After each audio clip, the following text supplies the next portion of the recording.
प्रथम राजावली अध्याय 14। सेही समय जारब्यामकर पुत्र अबिय पीड़ित हैला। तो जारब्याम अपना भार्या को कहिले, मु विनय करिअछि, उठ। पुणी तुम्भे जारब्यामकर भार्या बोली जेपरि जना न पड़िबो, एथिपई छद्मवेश धरी सिलो को जाओ।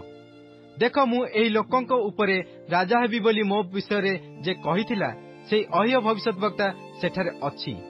पुणी आपणा संगे 10 रोटी ओ किछि तिलुआ ओ एक पात्र मधु नहीं ताहा निकट को जाओ।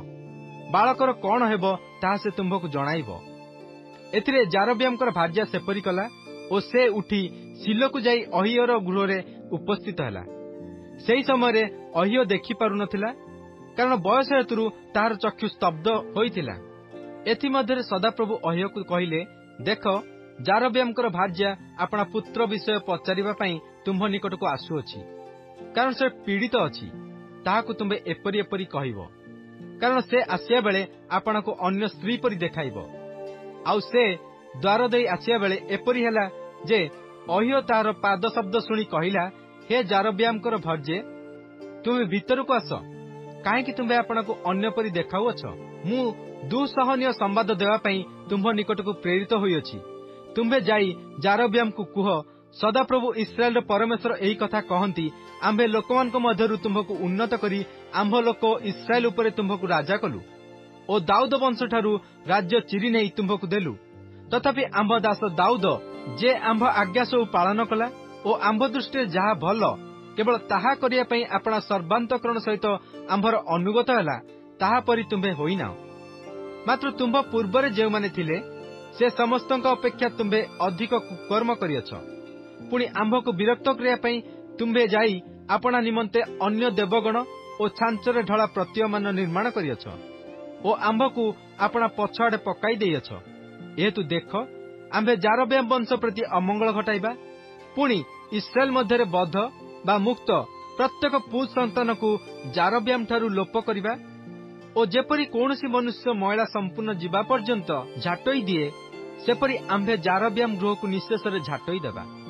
जारब्याम रो केही नगर रे मले कुकुर माने ताकू खाइबे ओ केही क्षेत्र रे मले आकाशर पक्षी माने ताकू खाइबे, कारण सदाप्रभु एहा कहि अछंती। ए निमंते तुम्भे उठी आपणा गृह को जाओ। नगर रे तुम्भ पाद पड़िला क्षणे बालक मरिबो, पुणी ताहा निमंते समुदाय इस्राएल शोक करी ताहाकू कबर देबे। मात्र जारब्याम संपर्कीय केवल से कबर पाइबो, कारण जारब्याम वंश मध्यरे सदाप्रभु इस्राएल रो परमेश्वर प्रति तारिठारे किछि सद्भाव देखा जाए। आउरी सदाप्रभु आपणा पई इस्राएल उपर एक राजा उत्पन्न करिवे। से सेही दिन जारब्याम वंश को उच्छिन्न करिवो। मात्र कोन एबे ताहा घटिबो, कारण सदाप्रभु जल रे हलिला नळ परी इस्राएल को आघात करिवे। पुणी सेमानक पूर्वपुरुष मानकू एही जो उत्तम देश देइअछंती, तहिरु इस्राएल को उत्पाटन करी नदी सेपारी रे सेमानकू छिन्न भिन्न करिवे। जेहेतु सेमाने आपणा मानकर आश्रा मूर्ति निर्माण करी सदाप्रभु को विरक्त करिअछंती, पुणी जारब्याम जो पाप करिअछि ओ जद्वारा से इस्राएल को पाप कराइअछि, ताहार सेही सब पाप सकाशु से इस्राएल को त्याग करिवे। ए उतारे जारब्यामकर भार्या उठी चालीगला और तीर्षारे उपस्थित हैला। आउ से गृहर द्वार बंध निकटरे पहुंचला क्षणे बालक मला। तैरे सदाप्रभु आपणा दास अहिय भविष्यद्वक्तार हस्तरे जेपरि कहिथिले, तदनुसारे समस्त इस्राएल ताहाकू कबर देले ओ ताहा पई शोक कले। एही जारब्यामकर अवशिष्ट वृत्तांत से कि रूपे युद्ध कले ओ कि रूपे राज्य कले, देख, ए सबु इस्राएलीय राजा मानक इतिहास पुस्तक रे लेखा अछि। पुणी जारब्यामकर राज्यत्व काल 22 वर्ष।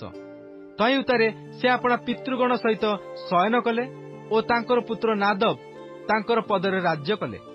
सलोमनकर पुत्र रिहब्याम यहूदा देश रे राज्य कले। राज्य करबाक आरंभ करिया समय रिहब्याम को 41 वर्ष बयस होइतिला।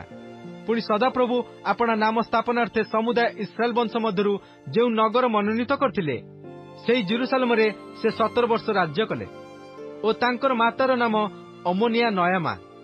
मात्र यहूदा सदाप्रभुक दृष्टि रे कुकर्म कला। पुणी सेमानक पूर्वपुरुष माने जहा जहा करथिले से सब अपेक्षा सेमाने आपण मानक कृत पाप द्वारा ताहांकु अधिक कोपान्वित कले, कारण सेमाने मध्य प्रत्येक उच्च पर्वतरे और प्रत्येक हरित वर्ण वृक्ष मूले आपणा मानक पई उच्च स्थली ଓ ସ୍ତମ୍ଭ ଓ ଆଶରା ମୂର୍ତ୍ତିମାନ ନିର୍ମାଣ କଲେ। ପୁଣି ଦେଶରେ ମଧ୍ୟ ସଦମୀ ଲୋକ ଥିଲେ।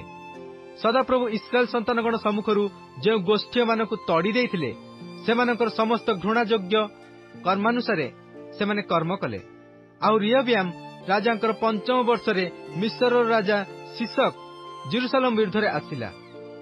ପୁଣି ସେ ସଦାପ୍ରଭୁଙ୍କ ଗୃହର ଧନ ଓ ରାଜଗୃହର ଧନ ନେଇଗଲା। ସେ ସମସ୍ତ ପଦାର୍ଥ ନେଇଗଲା। ଆହୁରି ସଲୋମନଙ୍କର ନିର୍ମିତ ସୁବର୍ଣ୍ଣ ଢାଲ ନେଇଗଲା। ଏଥିରେ ରିହବ୍ୟାମ ରାଜା ସେ ସବୁର ବଦଳେ ପିତ୍ତଳ ଢାଲ କରି ରାଜଗୃହର ଦ୍ୱାରପାଳ ପ୍ରହରୀ ବର୍ଗର ଅଧ୍ୟକ୍ଷମାନଙ୍କ ହସ୍ତରେ ସମର୍ପଣ କଲେ। ପୁଣି ରାଜା ଯେତେଥର ସଦାପ୍ରଭୁଙ୍କ ଗୃହକୁ ଗଲେ, ସେତେଥର ପ୍ରହରୀମାନେ ତାହା ନେଇଗଲେ, ଆଉ ତାହା ସବୁ ପ୍ରହରୀଶାଳାକୁ ଫେରାଇ ଆଣିଲେ। ଏହି ରିହବ୍ୟାମଙ୍କର ଅବଶିଷ୍ଟ ବୃତ୍ତାନ୍ତ ଓ ସମସ୍ତ କ୍ରିୟା କି ଜିହୁଦା ରାଜାଗଣର ପୁସ୍ତକରେ ଲେଖା ନାହିଁ? ଏହି ରିହବ୍ୟାମ ଓ ଜାରବ୍ୟାମଙ୍କ ମଧ୍ୟରେ ସର୍ବଦା ଯୁଦ୍ଧ ଚାଲିଥିଲା। ଏ ଉତ୍ତାରେ ରିହବ୍ୟାମ ଆପଣା ପିତୃଲୋକଙ୍କ ସହିତ ଶୟନ କଲେ ଓ ଆପଣା ପିତୃଲୋକଙ୍କ ସହିତ ଦାଉଦ ନଗରରେ କବର ପାଇଲେ। ତାଙ୍କର ମାତାର ନାମ ଅମୋନିଆ ନୟମା, ଆଉ ତାଙ୍କର ପୁତ୍ର ଅବିୟାମ ତାଙ୍କର ପଦରେ ରାଜ୍ୟ କଲେ।